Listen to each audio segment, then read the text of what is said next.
frustrated, or otherwise are you after that? Yeah, very frustrated. We just lacked a little bit of a lot of composure. We gifted them possession and position on the field, and all credit to York, they took their opportunities when we gave them. But 3 of the 4 tries have scored 2 off a play 1 error, and the last one was a try where they've come through the middle of us. So yeah, very frustrated. That first 50 mark, sorry Keith, that first 50 was still a close game. Where do you think it went so badly wrong in the last 30? Because it kind of really fell away in the end. I don't think it really fell away, if I'm honest. I don't think it really went badly wrong. It's just the longer the game went on, the more the players seemed to try too hard. They tried to create something rather than just being patient and building pressure. They're trying to play. I mean, we've changed a lot of things in 2 weeks, and I think it was pretty evident out there that we've changed a lot of things. The drop off after 55 minutes didn't happen this week.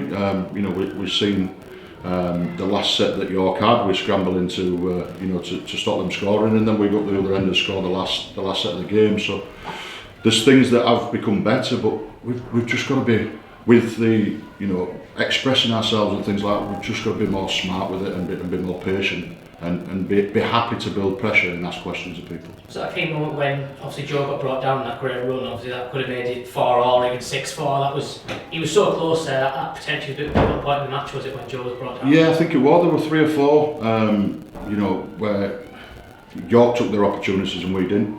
The one with Joe there, it's absolute fingertips from Matty Marsh, and all credit to him for getting there. And the one where Joe goes down the try line, and again, I'll have to look back at it, but the referee says he just put his little toe on the touch line, and it's a game of inches. And the one with Jordan Lilly in the first half where we got done for an offside, when he's about to put the ball down. Again, I'm told it's absolute inches. So, credit to York, they've took their opportunities, but we've got to be better than gifting them. Now, what is it when you make sort of individual errors as opposed to sort of things you can work on? Obviously there were things that were gifts. Is that just a case of like putting an arm on the shoulder of the lads that have made those errors and say, look, come on, move on from that, let's make sure that there's nothing again next Yeah, listen, we're a group, as staff and players, and there's nobody getting thrown under the bus here. They know they've tried too hard. They know that there's uncharacteristic errors from people that don't make them errors on a week-to-week basis, but the endeavour's been there, and the attempt to play has been there. It's just been a little bit, a little bit dumb in areas and a little bit too rushed in areas. But we're going to stick together. We're going to keep working hard. And as I say, we can't fix everything in 2 weeks. But one thing that Bradford people want to see is a group of players that care and put their bodies on the line. I think for large parts of that game today, they've seen that. You mentioned 3 out of 4 tries without actually mentioning the first one. I think a lot of people thought A, that was pivotal, but B, I should think you could see it was forward from here. How annoyed were you about that? Again, I'm not going to comment on referee decisions because it's out of my control. Just spoke to the players at length down there, and it's not been a massive crisis meeting. It's been an honest meeting where blokes sit there and talk through how we can make this better and how we can get this right. And, all we've spoken about is the things that we can control. Control the controllables, and everything else. Sometimes you get the look of the draw with the decisions. You're saying the first one were forward. Our first one that got chalked off, I'm told was inches. So this wasn't inches. Even the people from York were aghast that it was given. Yeah, well, if that's the case, that's the case. I can't do anything about it. I understand your position. Is there a time though where the referees would get the blame for that if it was, and it's the touch judge surely that really should see something. Both were well positioned, both were close to the action. Well, I just spoke about us staying tight as a team, and they work together as a team. So it's not Robert Hicks in the middle or the guy on the edge of the flag. They're a team, and they've got to do their job. So hopefully, if they've got it wrong, they'll admit they've got it wrong. But it doesn't help us with what's just happened there. So, as I say, we'll control what we can control, and we'll stay focused, and we'll stay real tight as well. Yeah, the errors apart, of which both sides were really guilty, weren't they? York all over the shot as well at one stage. There was nothing in it, was there, for 30 minutes? No. The first half, really. Yeah, I think you bang on. I think, early on, I think both teams looked a little bit nervous and a little bit, lacked a little bit of composure there. And it was that type of game, probably a little bit scrappy to watch, but yeah, both teams tried hard, but lacked a little bit of composure. As I said, York was just clinical with the opportunities they got, and we could have been more so. So can you take something from the fact that York, I think, have won 7 on the trot now, they've won 9 out of 11. They are one of the form sides. They're probably the best side away from Lee and Featherstone in the division, on paper anyway. You must be able to take heart from the fact that, apart from the last 10 or 20 minutes, they've only won 2 tries in there. We can take heart from what we see as an improved performance, and I know the scoreline doesn't tell us that, but we can take heart from what we see as improvement.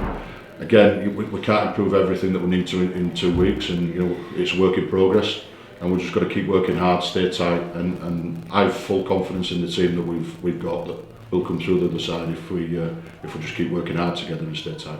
With you switched the 2 Elliots around sort of at the break. Obviously, Elliot would admit himself he had a rough patch sort of in the first half. Was that sort of in response to Elliot Keir sort of struggling a bit fullback in the first half? You just feel that potentially that's where they might work best with Elliot Hall fullback and Elliot Keir out the way? No, it was it was something we planned to do all along. It was just Elliot Hall's enthusiastic, is infectious, and there was a reason why he started on the wing, and it worked in the first half, and then when we seen an opportunity there with them down to 12 men, and we thought Elliot Hall's running game could really be prominent for us, so we had a look at that there, and to see if we could get some joy from it, and in the end he scored the try, didn't he? So we did get a bit of joy from it. Obviously a few players were back today. Obviously George didn't quite make it, his thumb's still not quite there yet.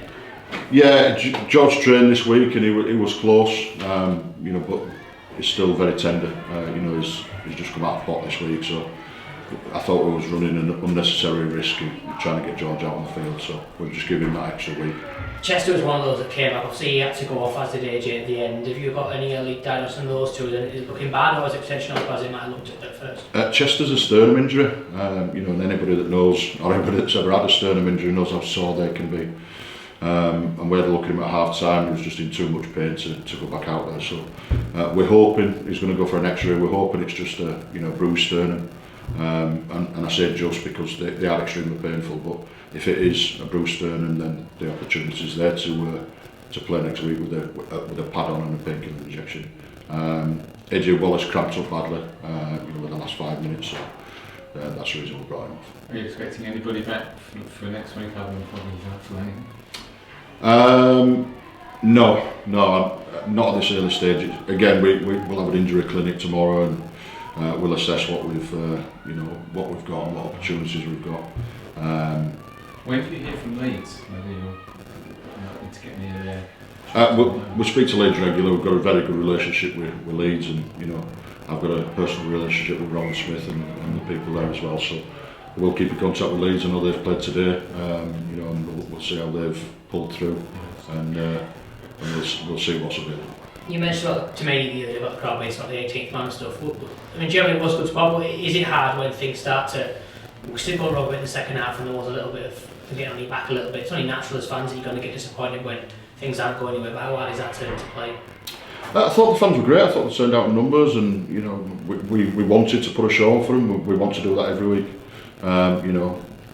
We just tried that a little bit too hard, if I'm honest, to put that show on, and that's what I've just spoken to the players down there about today. But everybody knows that Bradford fans are outstanding, and we really appreciate what they do for us. And just finally, how is it for yourself knowing it's kind of an audition interim sort of period when you've only got a few games to sort of prove yourself? How sort of intense is it trying to make all the calls right when you know that it's not like, oh, I'm in this position for a 2-3 year contract? How hard does that make it for you? Again, yeah, it's difficult, but it's not about me. I've said that all along. I've said that all along. It can't be about me. It's about the club. It's difficult to implement change at any point within the season, and we're trying to do it as quickly as we can, but also as structured as we can as well. So I think anybody that's watched the game today and anybody who watches it back will see a massive improvement on previous weeks. Hopefully we get more time to implement more change, but again, that's down to the owners and down to the people that put me. And did you work with Sam after the first half? You had just to not get dragged in little things. Obviously there was the incident, and then a few minutes later he got the symptom for the high shot, just to not get sort of dragged into. Yeah, I think it was just one of them. I don't think it was actually frustration. I think he's come out of the line with a lot of intent, and you know, he's looked to put a big shot on, and again I'll have to look at it back on video to see, you know, what the sin binning offence was, and if he's got it wrong, he's got it wrong. So yeah, you know, Sam plays. That's the way Sam plays. He plays with enthusiasm and he plays with, you know, real tenacity. So we're never going to stop Sam doing that.